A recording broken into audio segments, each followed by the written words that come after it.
Just a quick warning before we get into the mission, this video contains a ton of spoilers for KSP2. Hey, I'm Smooneychad, and this is a series where we try to beat Kerbal Space Program 2 using only aircraft. In this episode, we're going to try to visit every single moon of Jool, land on the surface, and take back off, gathering as much science as possible, all using a single craft and trying to visit every single discoverable that we can along the way. And for one of the discoverables that we're visiting, it might actually be the very first time it's ever been shown on YouTube, so that's pretty exciting. We're going to get started with the missions first. We need to get as many missions lined up for Jool as we possibly can to complete them while we're there and get maximum science payoff. I actually managed to get a mission to every single moon except for Ike, Pole, Laythe, and Tylo. Yes, another Laythe mission, all adding up to around 19,000 science in total. And that's not even counting the experiments we can do while we're there. To pull this off, we're going to be using a brand new variation of the Mage SSTO from the Laythe SSTO video. Naturally, I called this one the Wizard, and it has two gigantic stages. Those are post-orbit stages that are going to help us get a little bit more Delta V out to Tylo and stuff. But even that's not going to be enough. That's going to get it just to Tylo and back up to Tylo orbit. We're going to need at least 2 refuels to get us back to Kerbin, at least with my skill set. So here's our refuel tanker.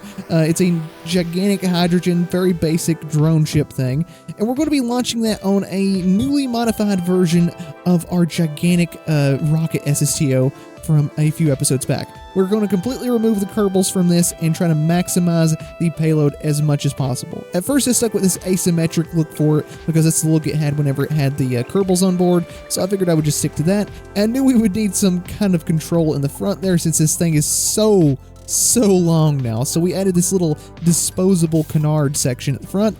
Unluckily for us, it didn't really want to spawn on the runway, so we just went back in and added an ungodly amount of struts. And when I say ungodly amount of struts, just watch this. And I had absolutely no care on where to place these.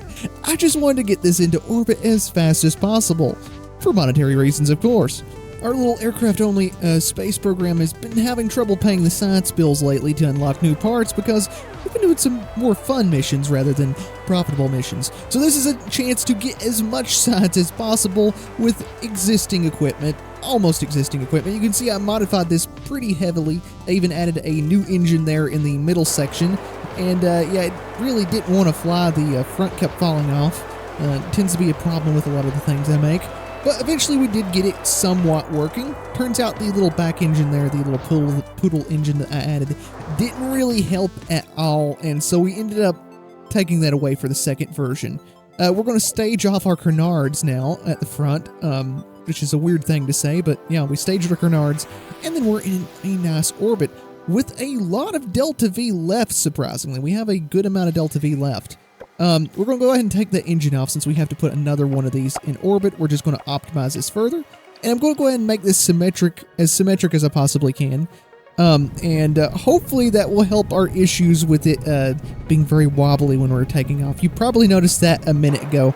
It was not very stable. And you can tell that this one is a lot more stable now. This is very, very stable compared to the first launch. We're going with a very steep angle here because the front tends to fall off. So we're going with like almost like a 22-ish or something. I can't really tell on the little tiny nav ball degree angle here. And then once we're getting up out of the atmosphere where the front is safe from falling off, we're flattening things out a little bit. But there you have it. We got this one into orbit and unintentionally really improved our biggest SSTO currently. This thing has a lot of Delta V left in just the rocket stage without the hydrogen or anything. But now it is time to get the completely untested Wizard crewed up and ready to launch. Yeah, I didn't even test launch this thing. I literally just copied the body over and 2 times on each side, a mirror symmetry to the body over to itself, and then added some methane drop tanks. So I guess it technically isn't an SSTO, like I said, because it does have methane drop tanks. You'll see that in a bit, just to save as much Delta V as possible. And I thought it would be pretty cool. So here is this very not aerodynamic looking thing. There's no housing on those hydrogen tanks at all, and it's got little tiny wings, and the body's nearly as wide as that. It's just so goofy looking. But yeah, as you can see, those are just perfect clones of the body itself, with just one or two of the tanks taken away. It had a little bit of trouble in the upper atmosphere, and we needed to use a lot of hydrogen Delta V, it seemed like, to to get up to an orbit. For efficiency's sake, we're going to be using all 3 engines at once and then moving all the hydrogen fuel to the core stage once we're ready to stage those away. And we're also going to go ahead into the fuel manager here and dump all the methane out of those 2 top tanks that we used for our ascent. And we're going to dump whatever is left out of there and just completely stage those away, just to save a little tiny bit of Delta V. Not sure how much that actually helped, but the more drop tanks, the merrier, I say. As you can see here, we got some maneuver nodes set up, and we're going to start with one of our hydrogen fuel tanks and get it out into a Jool encounter. As you can see here, we had plenty of Delta V left in some of those in our SSTO there, though it was kind of giving us the wrong reading. It wasn't quite like almost 2,000 Delta V, so we didn't make it quite out into an encounter with Jool, or even really half of our burn. So we just used the remaining little bit of fuel there to send this back to a death in the Kerbin atmosphere. You can see by the trajectory back there that it was basically just an impact with the surface. And here a decoupler randomly flew by us and nearly hit us. I had no idea that that thing could have stayed around that close to us, because I did several orbits here. And here I'm just doing some fine-tuning of our encounter with Jool to bring it down and actually get an encounter with Tylo, which is not hard at all. It has a huge sphere of influence. And then we're going to get a direct encounter with Tylo and just capture from there directly to Tylo. We go back to the Wizard SSTO, which is loading in a very interesting way, to say the least. And we go ahead and do its burnout to Tylo, because that and the refueling vessel are both going to meet up at Tylo after the Wizard SSTO comes back off of the surface. It will definitely need a refuel whenever it's done there. This refueling vessel, however, is going to just hang around at Jool. I'll do a little bit more explaining about this whenever we actually get to Jool and they all arrive there. I'll kind of show you what I mean by all of this. It's a tad bit complicated. I just wanted to make sure I had plenty of fuel. Here we are leaving Kerbin, though. Turns out every single ship we sent to Jool ended up getting a accidental Mun flyby, which I guess is a little bit of extra science, since it had some experiments on board we had not previously sent to the Mun. And here's a neat map view shot of all 3 vessels leaving Kerbin's sphere of influence and heading straight to Jool. And we're going to go ahead and fine-tune those encounters, and I'll show you exactly what I was talking about. 2 ships are going to fly directly to Tylo and go to orbit, whereas one's going to stay in a high Jool orbit for future use in case we need to refuel the Wizard again. Spoiler alert, we probably will. So here we're just going to fine-tune our Tylo orbit here, because it turns out the Tylo monument, thank God, is kind of on the equator of Tylo to make things just a tad bit easier, because Tylo is roughly the size of Kerbin and has absolutely no atmosphere. It is a beast of an object to land on. You have to do all of the landing that you would on Kerbin with the atmosphere manually. So we're going to get everything in orbit here. The Wizard is finally showing up, and as you can see, we actually got an automatic Jool capture by just flying by Tylo. That's a very easy way to get a capture with Jool. Just fly by Tylo at the right angle, and it'll automatically put you into a Jool orbit with the gravity assist from it. But we're just going to go ahead and use that to get a capture around Tylo, because we've got enough Delta V right now. And as you can see, we've got our little refuel ship in a higher orbit, and we're going to bring this down to a very, very low orbit and begin the landing process at the actual monument. Here we actually ran out of the drop tank fuel, the drop engine tank fuel, whatever you want to call it. So I dumped out the rest of it to make sure we had completely got rid of it, dumped everything to the core center stage, and of course, we're going to get rid of those 2 little engines. There are 2 little engine drop tank pods, or little stages, or boosters. I guess you could call them boosters. Yeah, I didn't think about that. They're boosters, really. But there they go. And now you see, this is basically just the exact same vessel, though we have 8,000 Delta V at Tylo. The exact same vessel we sent to Laythe, that is. Here we are doing a really, really close to Tylo burn to even things out. And turns out orbiting this close to Tylo gave us a few problems later on. It was like a 20-kilometer orbit or something like that. Very crazy, very, very high speed. Something you couldn't do on Kerbin, that's for sure. Probably the only place in the solar system you could do an orbit that fast and that low. Here we are putting our little hydrogen fuel tank that's going to be the spare one into a high Jool orbit, just so we can keep it there.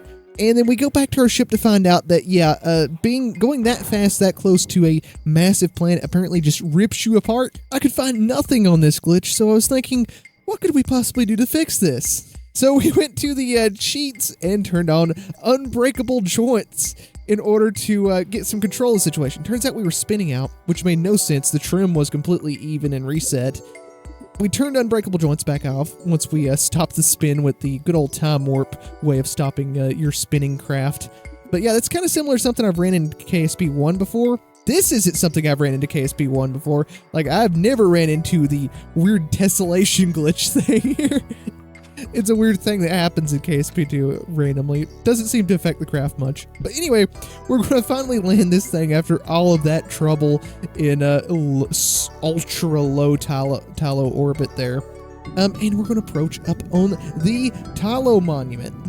So yeah, last chance if you're worried about getting the Tylo monument spoiled for you. We're about to visit it and you're about to see it. It's like a giant Kraken Kerbal Buddha thing holding 2 stars on top of a big stack of rocks, and it's absolutely humongous. But you may notice we've got the terrain that you know and love from the Aircraft Only series, because yes, I run this on a very crappy laptop with upgraded RAM.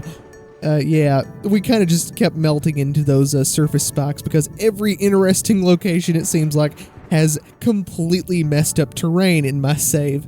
We were trying to figure out some way of landing this, but it turns out I couldn't even land it vertically, which, by the way, we have just barely enough thrust to weight to land on Tylo. It was really, really difficult to get this going.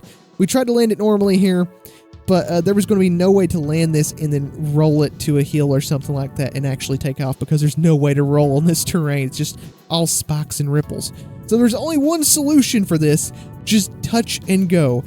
Just land, get the mission, and go. So that was our first attempt at it. Here's our much more successful second attempt, probably our 20th attempt at landing. We get the mission, and then we get the heck out of there. We do this like little backwards space shuttle thing to get ourselves up to a safe altitude and get the heck out of there. Our wings are not doing any good here. We're not made to land at this. We get just a little peek at the monument and then get back out. No surface sample, no fun science. It's kind of sad, but at least we do get 10,000 science from this single touch and go because we landed at the Tylo monument there. We get our very, very ultra low Tylo orbit again, and start sending in some of our science and getting some more science that we forgot to get around Tylo. And then we go back and cash in our mission just to make sure we're not getting any new ones at Tylo or anything. And it reveals some really interesting stuff about the whole lore behind KSP2 and everything, and the precursor civilization is basically inviting us to go to their star, along with some whimsical humor about that. So the main questline basically leads you right into the interstellar update with that. Whether or not we'll get the interstellar update ever is very much in the air right now, but I won't get too far into that. We're going to meet our wizard ship with our redocking. You can tell I'm about to cry right now because of the KSP news. But we're going to dock up with our refueling ship and refuel the wizard to go out to the rest of the moons of Jool, because we have to do a complete Jool 5, and we're going to land everywhere, by golly. Luckily, I was very bad at docking this. Luckily, KSP2 is very forgiving when it comes to docking, so you see the angle was so messed up, but we still managed to dock just fine. We completely refuel the ship, and we've got close to, if not completely, like that 8,000 Delta V. I think we get like 6,000 Delta V once we undock. We undock, and we're just going to leave our little fuel tanker completely empty there in a somewhat elliptical orbit around Tylo, and it will act as a relay for any future missions out here or beyond Tylo. We're going to have 2 relays. They have a 100G antennas on them, the foldable ones, and those actually act as relays now. We're going to leave Tylo and go directly to Laythe. We're going to do the 2 hardest landings first. This one's going to be pretty fun because, you know, after all, this is an SSTO, so of course it excels at Laythe. Though I was having a lot of issues in the past with the Laythe mission and everything with getting the amount of methane in the tanks right for the whole ascent at Laythe. So we'll see if I got that right this time. Here, of course, we're doing an aero brake to slow down, because if there's an atmosphere, why not use it to save a little bit of Delta V? As you can see through this whole mission, we're losing our orbital lines back and forth, back and forth. Sometimes it's because we're considered landed at a planet. Sometimes it's because of whatever other glitch. But if you notice that in the map views and stuff, that's the reason why. It's a very common glitch with KSP2.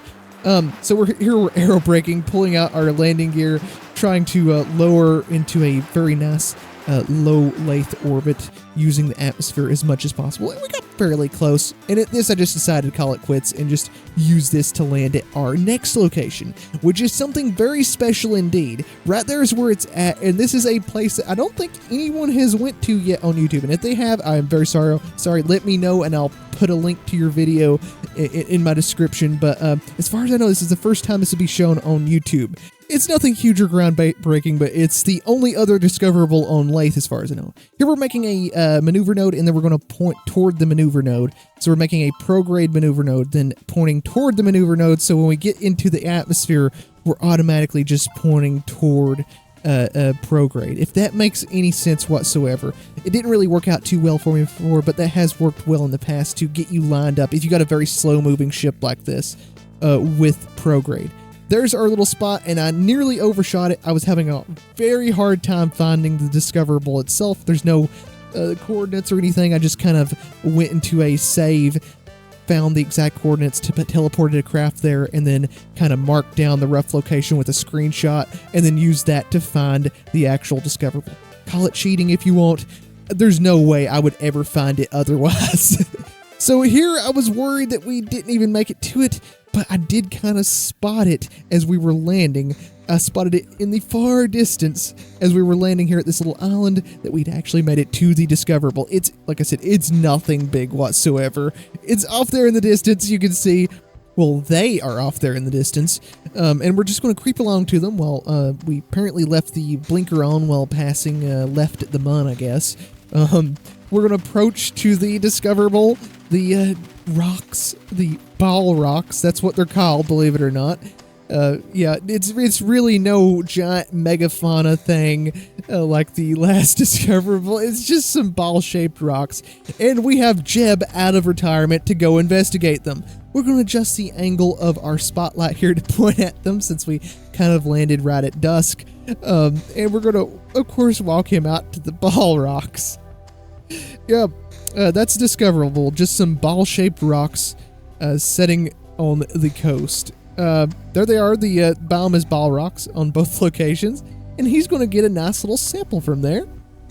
Turns out that the ball rocks location biome here is a little bit weird. It does give you some information on how they were formed and stuff. You can see that this thing, they're smoother than Bob's head or Bill's head, which is weird. I don't know if they're talking about their brains or if they're talking about their heads, because neither one of them is bald, really. But I guess their foreheads are pretty smooth. But anyway, once we actually go to the ball rocks, we're not actually in the ball rock biome anymore. I don't get that. He's standing on a ball rock. But pretty cool shot. The water looks amazing there. And Jeb's just staring up at the stars as the night closes in. We're going to go ahead and claim our It's Breathable Enough Laythe mission. And of course, we're claiming these, like I said, just to make sure we don't get any additional missions that we can do while we're there. I learned my lesson because the It's Breathable Enough showed up when we got done with our last Laythe mission, and I could have gotten it while we were there because we absolutely were activating jet engines the last time we went to Laythe. He's going to plant our flag, which for once was actually the correct flag that I chose, and then he's going to get back in the I almost called it a lander, back in the aircraft, back in the Wizard, and we're going to wait till morning to take this thing back off. Bye-bye to the ball rocks. The most boring but vaguely, weirdly interesting discoverable yet. And we're going to point in the correct direction and try to get this thing going. For some reason, I was having a lot of trouble with the jet engines and wanting to actually breathe and get our momentum up here. And so we burnt a lot of jet fuel just on the takeoff roll here and not on the actual ascent itself. But man, Laythe looks so cool. I love the look of it, this kind of drab, dreary, very otherworldly look to it. It's just amazing. Look at those clouds and the colors of everything. Something about it, I just absolutely love it. We get some science as we're leaving and begin our takeoff. We had to take over with the nuclear engine very, very soon because we quickly ran out of methane. I did not pack enough methane yet again. For any such mission in the future, we'll definitely have to remember how much methane we actually need for the ascent at Laythe. I mean, we got at a fairly high speed and altitude, but I was really hoping for like 1,600 meters per second or something like that on just the jet engine power alone, like max out the jet engine power. But we have bigger issues. Turns out we're still technically splashed at Laythe, so I have to go into the game files and fix that.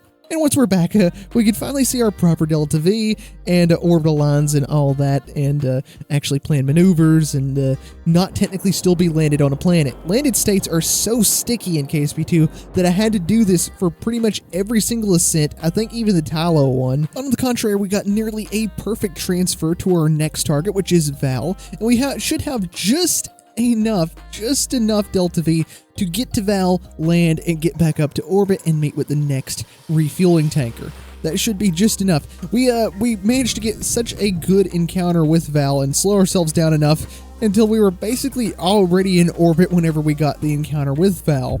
As you can see here, we were basically just in a very high elliptical orbit at our encounter, more or less. So it was a very little delta V to push the periapsis up there and then lower into an actual orbit once we got to the periapsis.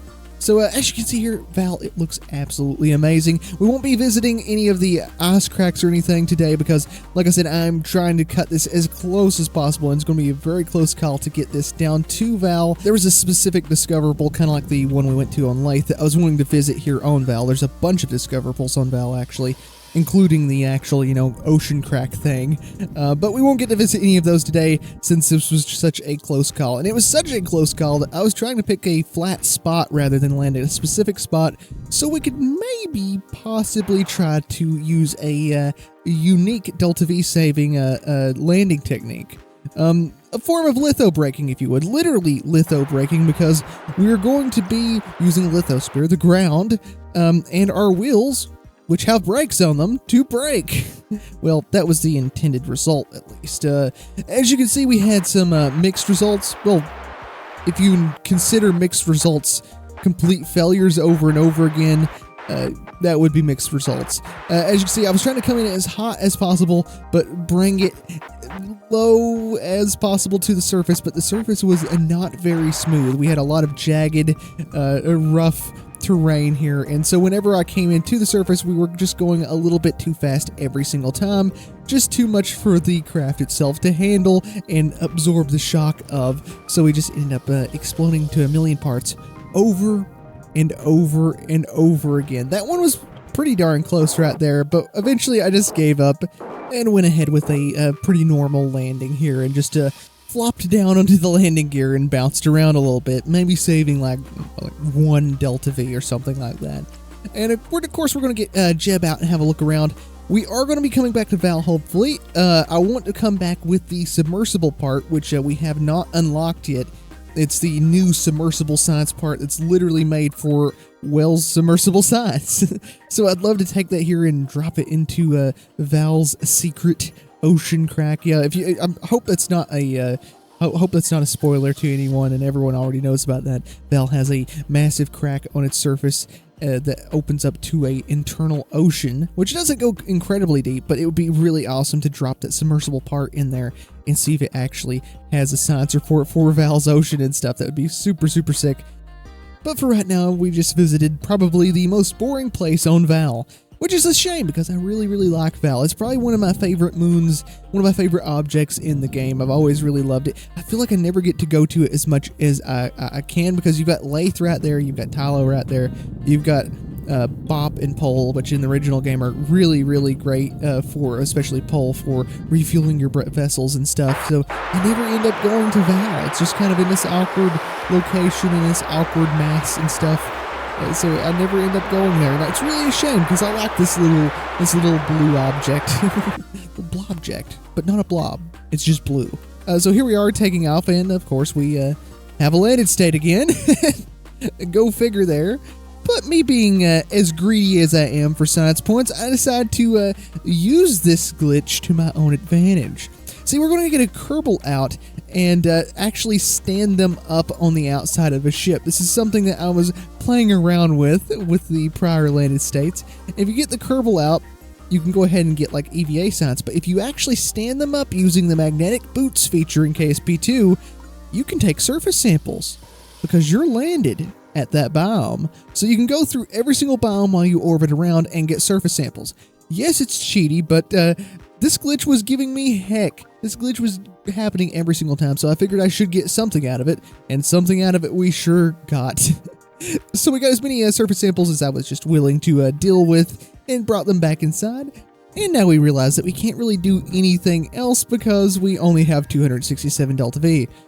So we can't even really leave Val, I don't think. So we need to go over to our second fuel tug, our second fuel tanker thing, and actually get an encounter with Val, which took some doing. It took some time to get this working. And the first thing we did to lower our orbit down to Val, which is right there if you're wondering, was to get a Tylo flyby. Tylo is just so useful in the Jool system for doing about anything. And that Tylo flyby puts us into an orbit around Jool where we dip down into the atmosphere. And so we're going to use the atmosphere of Jool to lower our orbit even further, all the way down to Val, which is quite a bit of aero braking passes, but eventually we do get it down to Val, and we're going to go ahead and circularize it slightly almost to the orbit of Laythe at our periapsis, and eventually we get a fairly nice encounter with Val, though it's not as slow speed as our encounter that we had with the Wizard.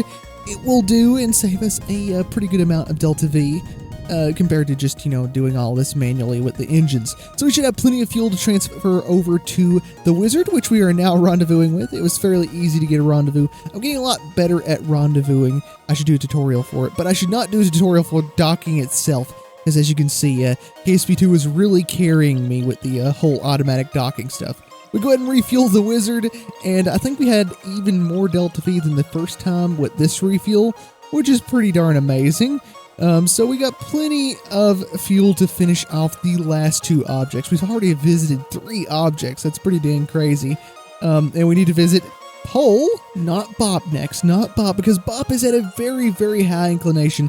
Pole is only at a slight inclination compared to Val, especially in comparison to Bop. Bop is kind of like Pluto. It's at a real tilt to everything else in the Jool system. So we're going to go to it last, just for convenience's sake, since when we're out at Pole, our orbit's going to be a lot larger, so it's going to be a lot easier to change our inclination from there out. You may have noticed I also used Tylo again to boost our orbit out to Pole, just to save as much Delta V as possible. We went ahead and just used Tylo to boost ourselves out here, and we got a pretty close encounter very easily with Pole by just getting that Tylo assist. Pole is very bright. It's neon hazard vest yellow. And it's pretty funny. The mission here is all about studying the radiation on Pole. It's apparently covered in sulfur. Radioactive sulfur, uranium or something, I don't know. Definitely some sulfur stuff going on here with all that yellow. So here we're just going to drop down. Pole has I think a bit higher than Minmus gravity. Is it Minmus gravity? I don't know. A bit lower than Minmus gravity? It's somewhere around there. You can just drop down. Don't really have to worry about stuff too much. This is actually the first object I visited when I first got KSP2, and it was barely running. I made like a little ion plane thing that launched at the top of a spacecraft. I think Dream Chaser, but it's ion powered.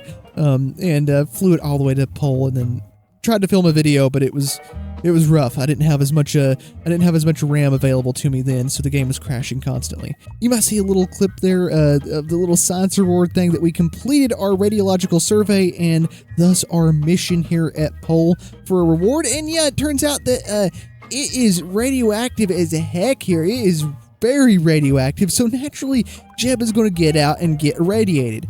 I guess he really doesn't care at this point. I mean, think how long this guy has spent out in space with probably very, very bad radiation shielding from all the cosmic particles and crap bombarding him constantly. Radiation belts from Jool that he's probably passed through like 20 times in this mission, so I guess he doesn't really care. I mean, think of all the RTGs and nuclear engines, just freaking nuclear reactors everywhere. You gotta know he's been exposed more than this, so I guess he really doesn't care. We planted a flag, got some samples, and looked around, which has been pretty much a routine, except for when I forgot to plant the flag. And then we're going to go ahead and take off from here. And it was a fairly close call. This was actually the closest call takeoff of any of the planets, of any of the moons that we visited, and wasn't even on a crazy object or anything like Tylo. We almost hit that cliffside. It was very, very close, but luckily we didn't. At this point in the mission, I was so tired of doing all of this and so worn down by the mission that I was forgetting to quick save a lot, so that probably would have been very, very bad. This is extremely sped up, by the way, because Pole and Bop and all the other small objects, they have all been locked to 4x time warp. As you can see, we already have the landed state yet again for Pole, and we're going to go ahead and take advantage of that yet again and go through every single biome that Pole has, taking surface samples. Yes, there's even a volcanoes biome. We got a lot of signs once the Kerbal got back inside. We're definitely going to have a big cash-in when we finally land this thing back on Kerbin. But next up, it is, of course, time to head to Bop. Like I said, it's going to be a lot easier to change our inclination, that super high Bop inclination, and get an encounter with it once we're out here at a pole where our orbit is a lot larger and a lot slower. At least that's the way I'm doing it, and God only knows if that's correct or not. I didn't even change the inclination, really. We got a encounter at one of the the little points where your inclination matches. But here we got a polar encounter with Bop, and this whole process was slower than any of the other landings because, yeah, we're locked to 4x time warp even for this little orbit right here. That was all 4x time warp, baby. So, yeah, we need to actually get down to the spot that we're going to. This mission is called It Came From Bop. Reminiscent of It Came From Laythe, and you probably already know what we're visiting. If you don't, then you might be a little bit surprised by it. They really went all in with the Kraken in KSP2. It's just sitting here, a dead one on Bop. It's just going to take us a while to get there with the whole 4x time warp shenanigans. Yeah, I really hope they get to patch that one before anything happens with KSP2. There is the thing that we're going to. It is a giant skeleton of a giant dead Kraken. I guess they killed the Kraken. They definitely didn't. The Kraken has attacked us many times in this mission, so I guess this is just an old Kraken that died off. So yeah, there's a random fossil of a squid thing on a random rock around Jool. Yeah, we're also just going to bounce around on surface because, yeah, Bop is barely bigger than Gilly if my memory serves me correctly. And we had to turn up traction on absolutely everything, braking to maximum, everything maxed out to even come to a stop here. And naturally, once we got it to an actual stop, we were going to warp to daytime so we could, you know, get a Kerbal out and I wouldn't have to boost the video like you see here. But that was a bad mistake. You see, if you watch the Gilly video, you know why you can't warp to daytime on an object like Gilly or apparently Bop or maybe something like Pole and stuff. I didn't try warping there. When you come out of the time warp, you're in the core of the planet, the core of the moon, the core of the whatever. So we reverted flat, and we're going to go to the big dead Kraken of the nighttime. So we're going to get out of Kerbal, this time a different Kerbal for whatever reason. I guess I figured that Jeb couldn't have all the glory checking out all the cool stuff here. So we got out this guy, and we're going to take him over to the big dead Kraken and have him take a surface sample. Of course, he's going to take a surface sample here, get as many bombs as we possibly can, and gradually work his way over to the Kraken. But on the way over, he decided to start dancing. And he danced. And he danced. They really just get you with that whole hitting the critty randomly. Oof. Man. Anyway, he's going to fly over to the Kraken. And hopefully get a surface sample. It randomly started turning dark as we got there because we're not really in the nighttime. It's kind of this like weird twilight period where light's still shining through the ground here. Yeah, his sample tube's doing all that stuff on its own. No idea what's up there, but we got some surface samples. We're not like over 7,000 data to bring back to Kerbin, which is insane. We're going to get him back up inside the aircraft and go ahead and take off here at Bop, which is going to be absolutely no problem. I mean, we're on a very, very, very tiny rock, so we barely have to even use any thrust to get out of here. And with that, we have more or less completed our Jool 5. Of course, we're going to just get in orbit. I did not want to wait. We're just going to force this thing into orbit as quickly as possible. And we're going to go ahead and cash in our last 2 missions just to make sure there's nothing else to do here at Jool. And we find out that we completely irradiated our Kerbals. Yeah, bones turned to soup toxic. It said that's how bad Pole is. And we check out our missions, and there is nothing left at Jool. This is all the missions that we have left currently. 3 is company, going to Drez and stuff. But that is all it's left at Jool, so now it's time to bring this thing back to Kerbin along with its massive science payload. So we're going to go ahead and just get out of the sphere of influence of Bop so we can better maneuver around and stuff, because the maneuver nodes are very picky in KSP2 about if you're in like 2 spheres of influence and stuff. It's weird. And we go ahead and get a rough encounter-ish thing with Kerbin, and we begin saying goodbye to Jool, which we have went to every single object on except for like the surface of Jool, but you can't even get there anymore.